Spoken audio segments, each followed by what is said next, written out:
Nak hidup tenang dan bebas kewangan? Mula dengan perancangan yang betul. Ramai orang kerja keras tapi masih tertekan sebab kewangan tak tersusun. Hakikatnya bukan berapa banyak gaji, tapi macam mana kita urus. Langkah asas kewangan yang ramai abaikan. Nombor 1, tetapkan matlamat jelas.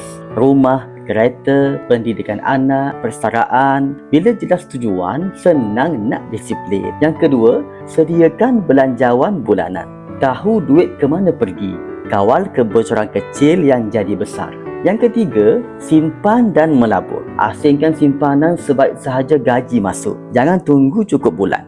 Yang keempat, kawal hutang. Hutang terkawal bermaksud minda tenang. Elakkan hutang untuk kehendak. Yang kelima, tambah ilmu kewangan. Ilmu buat duit bekerja untuk kita, bukan kita kerja tanpa henti.